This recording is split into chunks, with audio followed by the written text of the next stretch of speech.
வணக்கம். இது மதிய நேர பிரதான செய்திகள். முதலில் தலைப்புச் செய்திகள். பிரதமருக்கு எதிரான பிரேரணை வரும் 20ஆம் திகதியே கையளிப்பு, தாமதப்படுவது ஏன்? இலங்கை தமிழர்களுக்கு கூட்டாட்சி முறையே தேவை, அதற்கான தூதரக நடவடிக்கைகளை எடுக்க பிரதமர் மோடிக்கு முதல்வர் ஸ்டாலின் கடிதம்.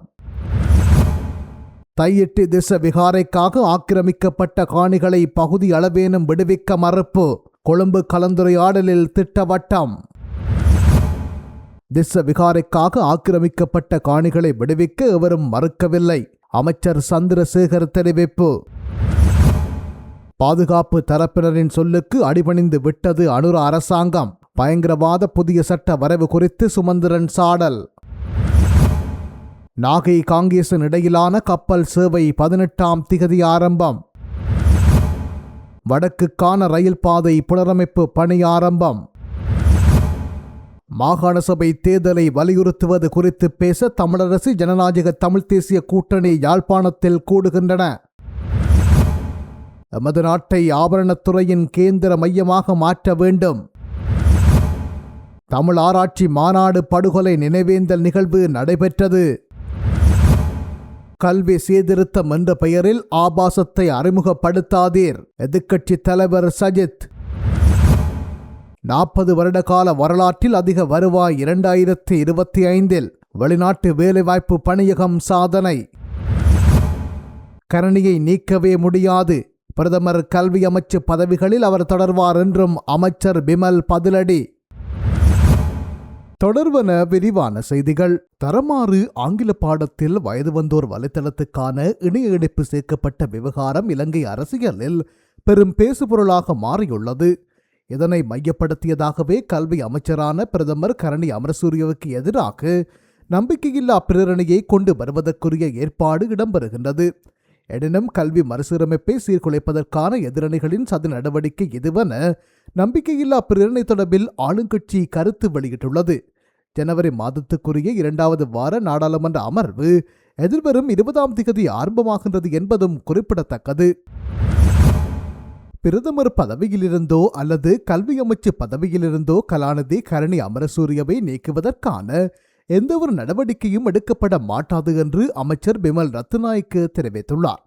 அவர் இரு பதவிகளிலும் தொடர்ந்து செயற்படுவார் என்றும் அரசுக்குள் இது குறித்து எந்தவிதமான கருத்து வேறுபாடுகளும் இல்லை என்றும் அமைச்சர் குறிப்பிட்டுள்ளார். பிரதமர் மீதான குற்றச்சாட்டுக்கள் அடிப்படை அற்றவை என்றும் பிரதமரின் தலைமையில் அரசின் பணிகள் திட்டமிட்டபடி முன்னெடுக்கப்படுகின்றன என்றும் அவர் கூறினார். கல்வித்துறையில் முன்னெடுக்கப்பட்டு வரும் சீர்திருத்தங்கள் தொடர்ச்சியாக செயற்படுத்தப்படும் என்றும் அதற்காக கரணி அமரசூரியவின் தலைமை அவசியமானதாகும் என்றும் அமைச்சர் பிமல் ரத்நாயக்க சுட்டிக்காட்டினார். கல்வி அமைச்சர் என்ற ரீதியில் பிரதமருக்கு எதிராக எதிர்க்கட்சிகள் கொண்டுவர தீர்மானித்துள்ள நம்பிக்கையில்லா பிரேரணை தோற்கடிக்கப்படும் என்றும் அவர் மேலும் தெரிவித்துள்ளார். யாழ்ப்பாணம் தையிட்டியில் திச விகாரை அமைப்பதற்காக ஆக்கிரமிக்கப்பட்ட பொதுமக்களின் காணிகளை விடுவிப்பதற்கு திசவிகாரையின் விகாராதிபதியும் பௌத்த சாசன அமைச்சின் பிரதிநிதிகளும் திட்டவட்டமாக மறுத்துள்ளனர். திச விகாரைக்காக ஆக்கிரமிக்கப்பட்ட காணிகள் தொடர்பில் தீர்மானிப்பதற்காக விசேட குழு ஒன்று அமைக்கப்பட்டிருந்தது. அந்த குழு கொழும்பில் நேற்று முன்தினம் சனிக்கிழமை கூடி கலந்துரையாடல் நடத்தியுள்ளது. இதன்போதே திச விகாரைக்காக அபகரிக்கப்பட்ட காணிகளை பகுதி அளவேனும் விடுவிப்பதற்கு திச விகாரையின் விகாராதிபதியும் பௌத்த சாசன அமைச்சின் பிரதிநிதிகளும் திட்டவட்டமாக மறுத்துள்ளனர். அந்த காணி முற்றும் முழுதாக விகாரைக்கு சொந்தம் என்பதனால் அதை விடுவிக்கும் எண்ணம் இல்லை என்றும் அவ்வாறு விடுவிப்பது பொருத்தமாக இருக்காது எனவும் அவர்கள் அந்த கலந்துரையாடலில் கூறியுள்ளனர்.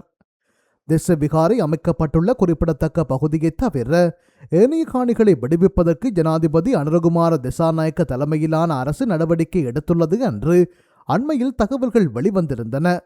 விடுவிப்புக்காக காணி அளவீடுகள் இடம்பெறுகின்றன என்றும் கூறப்பட்டது. இவ்வாறான நிலையிலேயே பகுதி அளவேனும் காணிகளை விடுவிப்பதற்கு தற்போது திட்டவட்டமாக மறுக்கப்பட்டுள்ளது.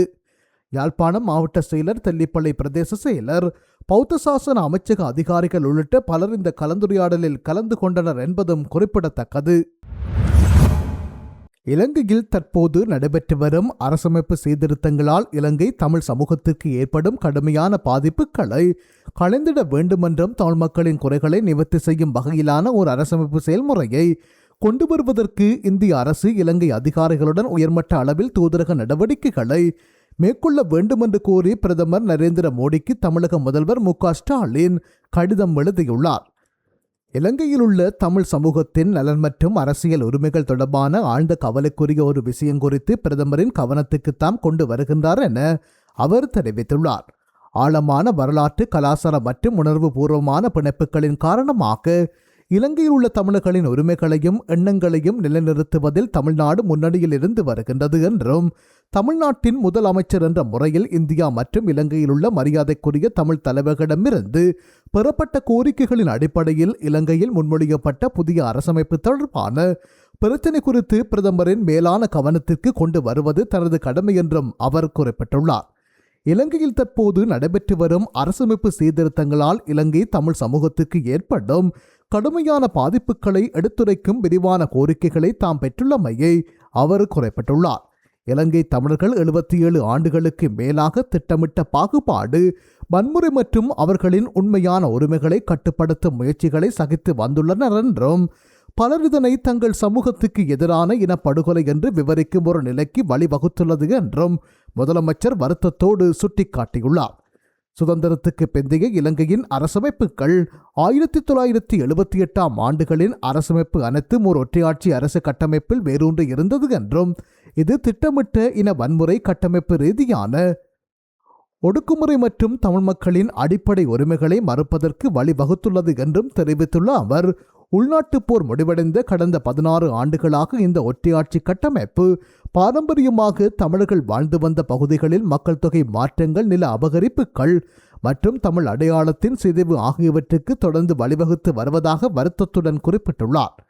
ஜனாதிபதி அனுரகுமார திசாநாயக்க தலைமையிலான நாடாளுமன்றத்தில் முழு பெரும்பான்மையை கொண்ட தற்போதைய இலங்கை அரசாங்கம் இனப்பிரச்சினைகளை தீர்க்கும் போர்வையில் ஒரு புதிய அரசமைப்பை அறிமுகப்படுத்தும் முயற்சிகளை துரிதப்படுத்தி வருகின்றது என்று தெரிவித்துள்ள முதலமைச்சர் மு.க. ஸ்டாலின், இந்த முன்மொழியப்பட்ட கட்டமைப்பு மீண்டும் ஒரு ஒற்றையாட்சி ஏக்கிராட்சிய மாதிரியை வலுப்படுத்துவதாக தெரிகிறது என்றும், இது அரசியல் சுயாட்சிக்கான தமிழர்களின் நியாயமான எண்ணங்களை புறக்கணித்து அதன் மூலம் அவர்களை மேலும் ஓரங்கட்டி அச்சுறுத்தும் வகையில் அமைந்துள்ளதாக தெரிவித்துள்ளார். இந்த சூழலில் இந்திய அரசால் பூட்டானில் ஏற்பாடு செய்யப்பட்டுள்ள 1985 ஆண்டு அமைதி பேச்சுவார்த்தைகளின் போது தமிழ் பிரதிநிதிகளால் முன்வைக்கப்பட்ட திம்பு கோட்பாடுகளில் குறிப்பிடப்பட்ட கோட்பாடுகளையே தற்போது பெறப்பட்டுள்ள கோரிக்கைகளில் வலியுறுத்தப்பட்டுள்ளதாகவும், அந்த வகையில் இலங்கை தமிழர்களுக்கான ஒரு தனித்துவமான தேசத்தை அங்கீகரித்தல், வடக்கு மற்றும் கிழக்கு மாகாணங்களை தமிழ் மக்களின் பாரம்பரிய தாயகமாக ஏற்றுக்கொள்வது, தமிழ் தேசத்திற்கான தன்னாட்சி உரிமையை உறுதிப்படுத்தல் மற்றும் மலையக தமிழர்களுக்கான முழு குடியுரிமை உரிமைகள் உட்பட அனைத்து குடிமக்களுக்கும் சமத்துவத்தையும் பாகுபாட்டின்மையையும் உறுதி செய்யும் ஒரு கூட்டாட்சி ஆட்சி முறையை நிறுவுதல் போன்றவற்றையே இந்த கோட்பாடுகள் வலியுறுத்துகின்றன என்றும் முதலமைச்சர் மு.க. ஸ்டாலின் குறிப்பிட்டுள்ளார். இந்த கூறுகளை உள்ளடக்காமல் கொண்டுவரப்படும் எந்தவொரு புதிய அரசமைப்பும் அநீதி மற்றும் நிலையற்ற தன்மை தொடர வழிவகுக்கும் என்றும், இது மீண்டும் மோதல்களுக்கும் மனிதாபிமான நெருக்கடிகளுக்கும் வழிவகுக்கும் அபாயத்தை ஏற்படுத்தும் என்றும் சுட்டிக்காட்டியுள்ள முதலமைச்சர், 1987 ஆண்டு இந்திய இலங்கை ஒப்பந்தம் உட்பட வரலாற்று ரீதியாக இலங்கையுடன் கொண்டுள்ள நட்புறவின் காரணமாக இலங்கையில் அமைதி மற்றும் நீதிக்காக நீண்ட காலமாக அர்ப்பணிப்புடன் செயல்பட வேண்டிய தார்மீக கடமையை இந்தியா கொண்டுள்ளது என்று தெரிவித்துள்ளார்.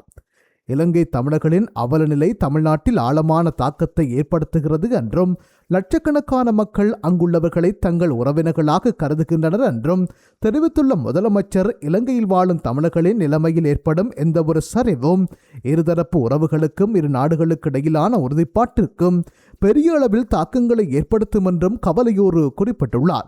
இந்த சூழ்நிலையில் தமிழ் மக்களின் குறைகளை உண்மையாக நிவர்த்தி செய்யும் ஒரு அரசமைப்பு செயல்முறையை கொண்டு வருவதற்கு இந்திய அரசாங்கம் இலங்கை அதிகாரிகளுடன் உயர்மட்ட அளவில் தூதரக நடவடிக்கைகளை மேற்கொள்ள வேண்டும் என்று கேட்டுக்கொண்டுள்ள முதலமைச்சர், குறிப்பாக மாகாணங்களுக்கு அதிகார பரவலாக்கம் செய்யும், இனச் சிறுபான்மையினரின் உரிமைகளை பாதுகாக்கும் மற்றும் பன்முகத்தன்மை சமத்துவ கோட்பாடுகளை நிலைநிறுத்தும் கூட்டாட்சி முறையை உருவாக்குவதற்கு இந்தியா அழுத்தம் கொடுக்க வேண்டும் என்றும் தனது கடிதத்தில் வலியுறுத்தியுள்ளார். இத்தகைய அணுகுமுறை பிராந்திய அமைதிக்கு உத்தரவாதம் அளிக்கும் இந்தியாவின் பங்கை மதிப்பது மட்டுமல்லாமல் கூட்டாட்சி மற்றும் மொழி மற்றும் இன சிறுபான்மையினரை பாதுகாப்பது குறித்த நமது அரசமைப்பு விழுமியங்களுடனும் ஒத்துப்போகும் என்றும் அவர் தெரிவித்துள்ளார். அந்த வகையில் பிரதமர் நரேந்திர மோடியின் தலைமையின் கீழ் இலங்கை தமிழர்களின் உரிமைகளை பாதுகாக்க இந்தியா முனைப்பாடான நடவடிக்கைகளை எடுக்கும் என்றும் ஒரு நியாயமான மற்றும் நீடித்த தீர்வுக்கு அது பங்களிக்கும் என உறுதியாகத்தான் நம்புகிறார் எனவும் முதல்வர் தான் எழுதியுள்ள கடிதத்தில் தெரிவித்துள்ளார். யாழ்ப்பாணம் தையிட்டி திஸ்ஸ விகாரைக்காக ஆக்கிரமிக்கப்பட்ட காணிகளை விடுவிக்க முடியாது என்று அவரும் தெரிவிக்கவில்லை. இவ்வாறு அமைச்சர் ராமலிங்கம் சந்திரசேகர் தெரிவித்துள்ளார். திஸ்ஸ விகாரைக்காக ஆக்கிரமிக்கப்பட்ட காணிகள் தொடர்பில் தீர்மானிப்பதற்காக கொழும்பில் இடம்பெற்ற கலந்துரையாடலில் காணிகளை விடுவிக்க மறுப்பு தெரிவிக்கப்பட்டமை தொடர்பில் நம்பகரமான கிடைத்த தகவலுக்கு அமைய வினவிய போதே அமைச்சர் மேற்கண்டவாறு கூறியுள்ளார். காணிகளை விடுவிக்க முடியாது என எவரும் கூறவில்லை. விரைவில் அடுத்த கட்ட கலந்துரையாடல் இடம்பெறவுள்ளது. பெரும்பாலும் எதிர்வரும் மாதம் அந்த கலந்துரையாடல் இடம்பெறும் என்று அமைச்சர் சந்திரசேகர் மேலும் தெரிவித்துள்ளார். 2023 அப்போதைய அரசாங்கத்தால் முன்மொழியப்பட்ட பயங்கரவாத எதிர்ப்பு சட்ட மூலத்துக்கு எதிராக உயர்நீதிமன்றத்தை நாடிய தேசிய மக்கள் சக்தி இப்போது பாதுகாப்பு தரப்பினரின் அழுத்தங்களுக்கு அடிபணிந்து அதனையொத்த சட்ட வரைவையே பயங்கரவாதத்திலிருந்து அரசை பாதுகாக்கும் சட்ட வரைவு எனும் பெயரில் வெளியிட்டிருக்கின்றது. இவ்வாறு இலங்கை தமிழரசுக் கட்சியின் பொதுச் செயலாளர் ஜனாதிபதி சட்டத்தரணி M.A. சுமந்திரன் சுட்டிக்காட்டினார். தற்போது நடைமுறையில் உள்ள 1979 ஆண்டின் 48ஆம் இலக்க பயங்கரவாத தடை சட்டத்துக்கு பதிலாக பயங்கரவாதத்திலிருந்து அரசை பாதுகாக்கும் சட்டம் எனும் புதிய சட்டத்தை கொண்டு வருவதற்கான நடவடிக்கைகள் அரசாங்கத்தால் முன்னெடுக்கப்பட்டுள்ளன. அதனை இலக்காக கொண்டு தயாரிக்கப்பட்டுள்ள சட்ட வரைவு நீதியமைச்சின் உத்தியோகபூர்வ இணையதள பக்கத்தில் வெளியிடப்பட்டுள்ளது. பயங்கரவாத தடை சட்டத்தை பதிலீடு செய்யும் வகையில் அரசாங்கத்தால் புதிதாக வெளியிடப்பட்டிருக்கும் வரைவில் முன்னைய திருத்த சட்ட மூலங்களை விடவும் மோசமான விடயங்கள் உள்வாங்கப்பட்டிருப்பதாகவும் பயங்கரவாத தடை சட்டத்தை முற்றாக நீக்குவதை விடுத்து அதனை பதிலீடு செய்வதற்கான அரசாங்கத்தின் நடவடிக்கைகளை முற்றாக எதிர்பார்ப்பதாகவும் சுமந்திரன் ஏற்கனவே தெரிவித்திருந்தார். இந்த நிலையில் புதிய சட்ட வரைவின் உள்ளடக்கங்கள் குறித்து தாம் ஆராய வருவதாகவும் அதற்கமைய இந்த வரைவின் உள்ளடக்கங்களில் பெரும்பாலானவை கடந்த 2023 ஆண்டு அப்போதைய அரசாங்கத்தால் வர்த்தமானியில் வெளியிடப்பட்ட பயங்கரவாத எதிர்ப்பு சட்ட மூலத்தின் உள்ளடக்கங்களையே ஒத்திருப்பதாகவும் சுமந்திரன் சுட்டிக்காட்டினார்.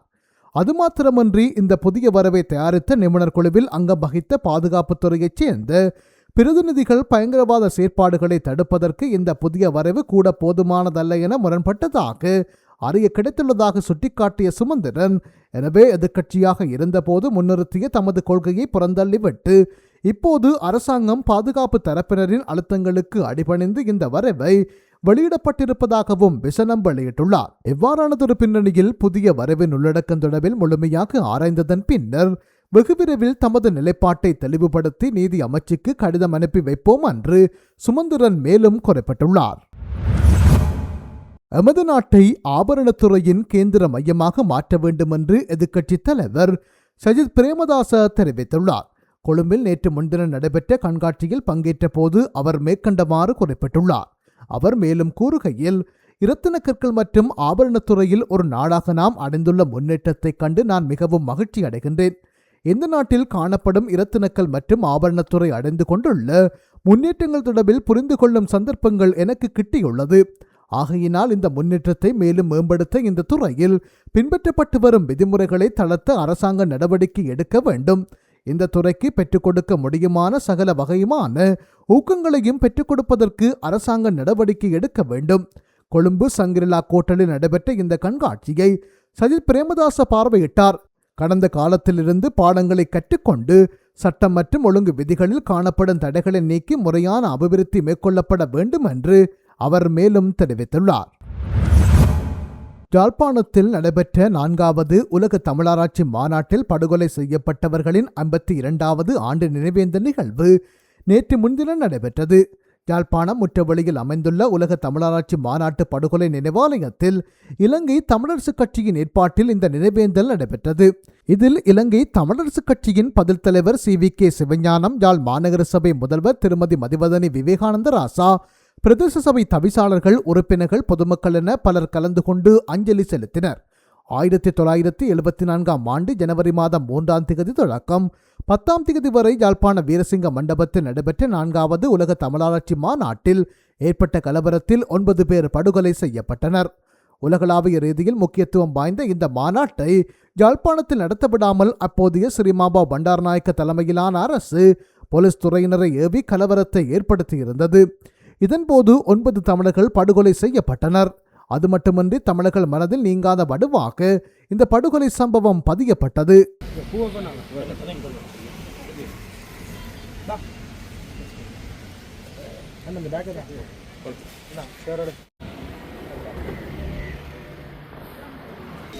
ஆயிரத்தி 1974 ஆண்டு ஜனவரி மாதம் நடந்த 3 நாள் தமிழராட்சி மாநாட்டின் நிறைவு நாளான 10ஆம் தேதி ஒரு கோலாகலமாக யாழ்ப்பாணம் அங்கே அலங்கரிக்கப்பட்டிருந்த ஒரு நாளிலே சிறிது நாள் மகிழ்வான நிகழ்வு நிறைவேறுகின்ற நேரத்திலே இந்த இலங்கையினுடைய காவல்துறையினர் சந்திரசேகரா என்பவருடைய ஏஎஸ்பியினுடைய தலைமையிலே வந்து நடைபெற்ற தாக்குதலின் காரணமாக எங்களுடைய உறவுகள் மொத்தமாக 11 பேர் கிட்ட ஆகுதியாகி இருக்கிறார்கள்.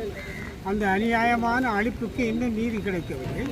இந்த நாட்டினுடைய தாக்குதலுக்கும் அழிவுகளுக்கும் மக்களுடைய துன்புறுத்தல்களுக்கும் நீதி கிடைக்காது என்ற ஆரம்பமே இந்த 74 இன்று வரையில் ஒவ்வொரு நிகழ்வுக்கும் இந்த அரசாங்கத்தினரிலிருந்து எந்த நீதியும் கிடைக்கவில்லை. படுகொலைகளுக்கு நீதி கிடைக்கவில்லை.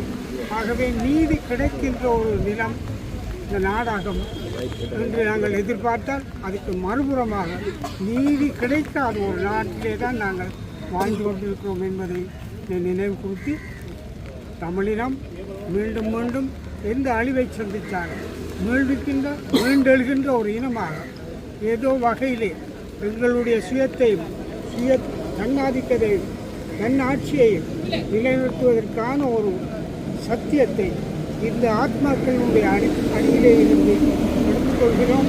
மீண்டும் சாத்வீக முறையிலே அமைதி முறையிலே அரசியலை முன்னெடுத்து ஒரு தன்மானமுள்ள தன்னாட்சியை அடைவதற்கான சத்தியத்தை ஒரு குத்தையை நாங்கள் எடுத்துக்கொள்வோம் என்று கூறிக்கொள்ள விரும்புகிறேன். இணையவழி கல்வியில் ஆபாசமான விடயங்களை அணுகுவதற்கு விதிக்கப்பட்டுள்ள தடைகளை நாம் மேலும் வலுப்படுத்த வேண்டுமே தவிர சீர்திருத்தம் என்ற பெயரில் ஆபாசத்தை அறிமுகப்படுத்தக்கூடாது. இதற்கு எதிராக மக்கள் இன்று அணிதிரண்டுள்ளனர். இவ்வாறு எதிர்க்கட்சித் தலைவர் சஜித் பிரேமதாசா தெரிவித்துள்ளார். இலவச கல்வியை பாதுகாப்போம் என தனிப்பொருளில் எதிர்க்கட்சிகள் ஒன்றிணைந்த ஏற்பாட்டில் நடந்த கூட்டத்திலேயே அவர் மேற்கண்டவாறு குறிப்பிட்டுள்ளார். நேற்று முன்தினம் நடந்த இந்த கூட்டத்தில் அவர் மேலும் கூறுகையில், எமது நாட்டின் எழுத்தறிவு, பொருளாதார வளர்ச்சி, தாய்சேய் இறப்பு விகித குறைவு மற்றும் ஆயுட்காலம் அதிகரிப்பு ஆகிய அனைத்துக்கும் இலவச கல்வியே காரணமாகும். அன்று கண்ணங்கராவினால் இலவச கல்வியை கொண்டு வர முயன்ற போது தோட்டங்களில் தேங்காய் பறிக்க ஆட்கள் இல்லாமல் போய்விடுவார்கள் என பிறகு வர்க்கத்தினரும் பெரும் முதலாளிகளும் எதிர்த்தனர். அந்த தடைகளையெல்லாம் தாண்டித்தான் நமக்கு இலவச கல்வி கிடைத்தது. அதனை பாதுகாக்க வேண்டியது எமது கடமையாகும். கல்வியை புதுப்பிப்பது என்பது ஆங்கில ஆபாசத்தை புகுத்துவது என்று அர்த்தமல்ல. இணையவழி கல்வியில் ஆபாசமான விடயங்களை அணுகுவதற்கு விதிக்கப்பட்டுள்ள தடைகளை நாம் மேலும் வலுப்படுத்த வேண்டுமே தவிர சீர்திருத்தம் என்ற பெயரில் ஆபாசத்தை அறிமுகப்படுத்தக்கூடாது. இதற்கு எதிராக மக்கள் இன்று அணி திரண்டுள்ளனர். வசதி படைத்தவர்களின் பிள்ளைகளுக்கு மட்டும் ஸ்மார்ட் போன் கணினி வசதிகள் கிடைத்தால் போதாது. 41 லட்சம் மாணவர்களுக்கும் அந்த உரிமை கிடைக்க வேண்டும். பாலர் பாடசாலை முதல் பல்கலைக்கழகம் வரை ஸ்மார்ட் மாணவர்களை உருவாக்கி ஒரு ஸ்மார்ட் நாட்டை கட்டியெழுப்ப வேண்டும். இலவச கல்வியை வலுப்படுத்துவதற்காக அடுத்த வார நடுப்பகுதியில் தேசிய ஒன்றியம் ஒன்றை நாம் ஆரம்பிக்க உள்ளோம் என்று அவர் குறிப்பிட்டுள்ளார். டித்வா சூறாவளியினால் பெருமளவில் சேதமடைந்த வடக்கு மற்றும் தலைமன்னார் புகையிரத பாதைகளை புனரமைக்கும் பணி நேற்று ஆரம்பித்து வைக்கப்பட்டது. மகோ புகையிரத நிலையத்தில் நேற்று ஞாயிற்றுக்கிழமை காலை ஆரம்பமான இந்த நிகழ்வில் போக்குவரத்து அமைச்சர் பிமல் ரத்நாயக்க, இலங்கைக்கான இந்திய தூதுவர் சஞ்சோஜா உள்ளிட்டவர்கள் பங்கேற்றனர். இந்திய அரசாங்கத்தால் வழங்கப்பட்ட 50 லட்சம் அமெரிக்க டாலர் நமது நாட்டின் மதிப்பில் சுமார் 184 கோடி ரூபாய் நிதி உதவியின் கீழ் இந்த பணிகள் முன்னெடுக்கப்படுகின்றன. டித்வா புயலால் பாதிக்கப்பட்ட இலங்கைக்கு 45 கோடி அமெரிக்க டாலர்களை இந்தியா உதவியாக அளித்தது. இந்த நிதியிலேயே புகையிரத பாதை புனரமைப்பு பணிகள் ஆரம்பமாகியுள்ளன என்பது குறிப்பிடத்தக்கது. காங்கேசன்துறை நாகப்பட்டினம் இடையிலான கப்பல் சேவை எதிர்வரும் 18ஆம் தேதி மீண்டும் தொடங்கப்படும் என்று சுபம் கப்பல் நிறுவனம் அறிவித்துள்ளது. தமிழ்நாடு முழுவதும் வடகிழக்கு பருவமழை தீவிரமடைந்தது. இதனால் கடல் சீற்றம் டித்வா புயல் தாக்கம் காரணமாக இந்த கப்பல் சேவை கடந்த ஆண்டு அக்டோபர் 26ஆம் தேதி இடைநிறுத்தப்பட்டது. இதனிடையே டித்வா புயல் தாக்கத்தால் காங்கேசன்துறை துறைமுகம் கடுமையாக சேதமடைந்தது. இந்த நிலையில் காங்கேசுந்தரை துறைமுகம் சீரமைக்கப்பட்டுள்ளது. இதையடுத்து நாகப்பட்டினம் காங்கேசுந்தரை இடையிலான கப்பல் சேவை 3.5 மாதங்களுக்கு பின்னர் எதிர்வரும் 18ஆம் தேதி முதல் தொடங்க வாய்ப்புள்ளது. இந்த முறை நாகப்பட்டினம் காங்கேசுந்தரை இடையிலான கப்பல் சேவையின் போது பயணிகள் அதிகம் செல்லும் வகையில் புதிய கப்பல் இயக்கப்படும் என்று அறிவிக்கப்பட்டுள்ளது. மாகாண சபைகள் தேர்தல் எந்த முறைமையின் கீழ் நடத்தப்பட வேண்டும் என்பதை ஆராய்வதற்காக 12 பேர் அடங்கிய விசேட தெரிவுக்குழுவை நியமிப்பதற்கான யோசனை அரசாங்கத்தால் முன்வைக்கப்பட்டிருக்கும் நிலையில் தேர்தலை இழுத்தடிப்பதற்கான இந்த முயற்சியை உரியவாறு கையாண்டு இந்த வருடத்துக்குள் தேர்தலை நடத்துவதற்கான அழுத்தங்களை எவ்வாறு பிரயோகிப்பது என்பது குறித்து இலங்கை தமிழரசுக் கட்சியும் ஜனநாயக தமிழ் தேசிய கூட்டணியும் எதிர்வரும் வெள்ளிக்கிழமை யாழ்ப்பாணத்தில் கூடி ஆராய உள்ளன. மாகாண சபைகள் தேர்தல் எந்த முறைமையின் கீழ் நடத்தப்பட வேண்டும் என்பதை ஆராய்வதற்கும் அது குறித்து விதப்புரைகள் மற்றும் யோசனைகளை முன்வைப்பதற்கும் 3 மாத கால அவகாசம் வழங்கப்பட்ட 12 பேரடங்கிய விசேட செயற்குழுவை நியமிப்பதற்கான யோசனை ஆளும் தரப்பின் பிரதம கொறடாவான நலிந்த ஜேதிசவால் கடந்த வார தொடக்கத்தில் பாராளுமன்றத்தில் முன்வைக்கப்பட்டுள்ளது. இந்த பின்னணியில் எதிர்வரும் வெள்ளிக்கிழமை இரு கட்சிகளும் கூடி பேச்சு நடத்த உள்ளன. இலங்கை தமிழரசுக் கட்சியின் யாழ்ப்பாணத்தில் உள்ள தலைமை பணிமனையில் இந்த சந்திப்பு நடைபெறவுள்ளது. இதன்போது மாகாண சபைகள் தேர்தலை இழுத்தடிக்கும் நோக்கில் பாராளுமன்ற தெரிவுக்குழுவை நியமிப்பதற்கு அரசாங்கம் மேற்கொண்டு வரும் முயற்சி குறித்தும் அதனை முறியடித்து மாகாண சபைகள் தேர்தலை விரைவாக நடத்துவதற்குரிய அழுத்தங்களை பிரயோகிப்பதற்கான வழிமுறைகள் குறித்தும் விரிவாக ஆராயப்படும் என்று தமிழரசுக் கட்சியின் பொதுச் செயலாளர் M.A. சுமந்திரன் தெரிவித்துள்ளார். மாகாண சபைகள் தேர்தலை புதிய முறைமையில் நடத்துவதா அல்லது பழைய முறைமையில் நடத்துவதா என ஆராய்வதற்காகவே அரசாங்கம் தெரிவுக்குழுவை நியமிக்கின்றது. அக்குழு புதிய முறைமையிலேயே மாகாண சபைகள் தேர்தலை நடத்த வேண்டுமென தீர்மானித்தால் அதன் பின்னர் எல்லை நிர்ணயத்தை மேற்கொள்வதற்கு ஓரிரு வருடங்கள் தேவைப்படும். எனவே இந்த வருடம் மாகாண சபைகள் தேர்தலை நடத்தும் உத்தேசம் அரசாங்கத்துக்கு இல்லை என்றே தோன்றுகின்றது. எனவே அடுத்த வாரம் ஜனநாயக தமிழ் தேசிய கூட்டணியுடனான சந்திப்பின் போது இது பற்றி விரிவாக ஆராய்வோம் என்று அவர் குறிப்பிட்டுள்ளார். இதேவேளை தமிழரசுக் கட்சியுடனான சந்திப்பில் பேசப்படவுள்ள விடயங்கள் தொடர்பில் இன்னமும் தீர்மானிக்கப்படாத போதிலும் விசேட தெரிவுக்குழுவை நியமிக்கும் அரசாங்கத்தின் முயற்சி குறித்து நிச்சயமாக பேசப்படும் என்று ஜனநாயக தமிழ் தேசிய கூட்டணியின் ஊடக பேச்சாளர் சுரேஷ் பிரேமச்சந்திரன் தெரிவித்துள்ளார். வெளிநாட்டு வேலைவாய்ப்பு பணியகத்தின் 40 வருட வரலாற்றில் 2025ஆம் ஆண்டு அதிக வெளிநாட்டு செலாவணி பதிவாகி சாதனை படைத்துள்ளதாக இலங்கை வெளிநாட்டு வேலைவாய்ப்பு பணியகம் அறிவித்துள்ளது. அதன் பிரகாரம் கடந்த வருடம் ஜனவரி முதல் டிசம்பர் வரையான ஒரு வருட காலத்தில் $8,076 அமெரிக்க மில்லியன் என்னும் $8.07 பில்லியன் புலம்பெயர் தொழிலாளர்களின் அனுப்பப்படும் பணமாக நாட்டுக்கு கிடைக்கப்பெற்றுள்ளதாக பணியகம் தெரிவித்துள்ளது. அது $2,432 பில்லியன் பெறுமதி என்பதுடன் 2024ஆம் ஆண்டுடன் ஒப்பிடுகையில் இது 122.8% அதிகரிப்பாகும். 2024ஆம் ஆண்டு இந்த நாட்டுக்கு கிடைக்கப்பட்ட அந்நிய செலாவணி அளவு $6,575 மில்லியன் ஆகும். அதே நேரம் ஒரு மாத காலத்தில் கிடைக்கப்பட்ட அதிக அந்நிய செலாவணியாக கடந்த டிசம்பர் பதிவாகியுள்ளது. அது $879.1 மில்லியன் அமெரிக்க ஆகும். ஆளும் தரப்பு முன்னெடுத்த கொள்கை ரீதியிலான தீர்மானத்தின் பிரகாரம் உயர்தரத்திலான பயிற்சியுடன் தொழிலாளர்களை வெளிநாட்டுக்கு தொழிலுக்கு அனுப்புவதற்கு பணியகம் பல நடவடிக்கைகளை எடுத்திருந்தது. அதன் பிரகாரம் கடந்த வருடம் 3,10,000க்கும் அதிக இலங்கையர்கள் தொழில் நிமித்தம் வெளிநாட்டுக்கு சென்றுள்ளனர் எனவும் பணியகம் விடுத்துள்ள அறிக்கையில் தெரிவிக்கப்பட்டுள்ளது.